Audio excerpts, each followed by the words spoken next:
I guess I wasn't thinking of this movie in terms of like, I guess there is a lot of dread. I don't feel a lot of like straight horror from it. No. I will say that, especially after all of the genres that you ran through as it was listed, is something that I want to point out, especially in my argument for why I like this movie so much, is that I think this movie is fucking hilarious.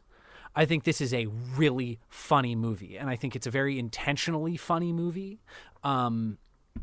It's not like I'm not like laughing at a horror movie that doesn't realize it. Like, I think that playing on like the weird, the generational gap, especially, there's a lot to say about toxic masculinity as, hot button term, but just masculinity in general.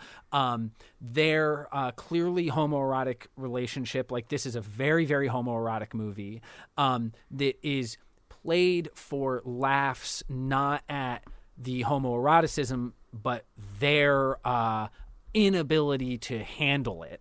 Mm-hmm. That it's like a thing that it's like if they just admitted as like an undeniable aspect of two men alone for 2 months, it would just make it easier. But they can't admit it, and they're just like secretly masturbating around each other, and it's just like, and that I think that to play on the comedy and the absurdity of the way that men handle that is a thing I think is very funny. It's why I think the opening 20 minutes of The Master are so funny. Just like the weird repressed lives of those guys on that Navy ship, I think is just like it's so uncomfortable that I find it very, very funny.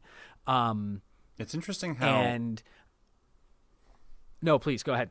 I was just going to say, because it's interesting how I didn't...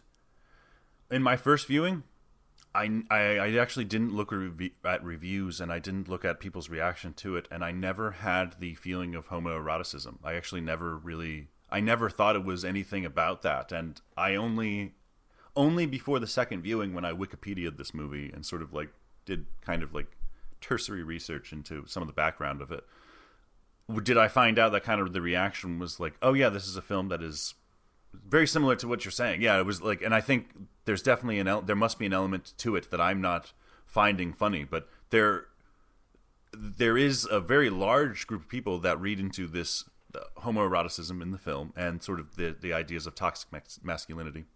If this movie is, when I looked at this movie, and sort of like this movie in relation to a lot of different movies, there's the question of like, is what we're watching real?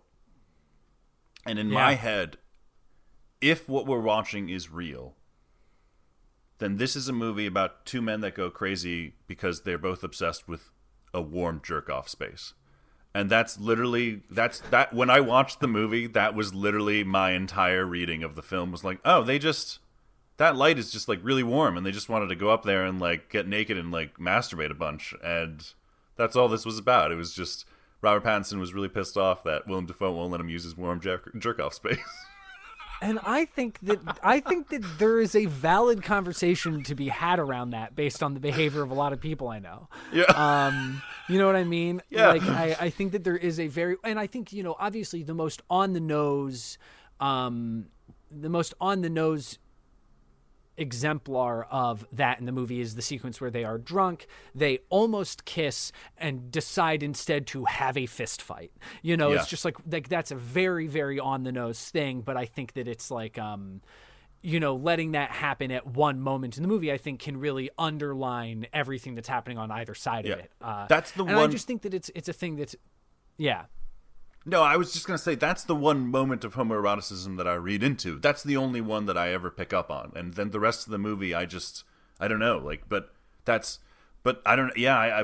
don't know if I'm just not engaging with the story in that way. But it's interesting that you find it, so funny. Because I wonder why I guess it is kind of in the subtext that it's funny, though. So that's why you can't really qualify this movie as a comedy, because it's not really... Right. It's going for the drama and the horror. Or not the horror, but it seems like it's going for more the drama fantasy aspect of it. Maybe not the horror. Fantasy just... I mean, I think psychological is more...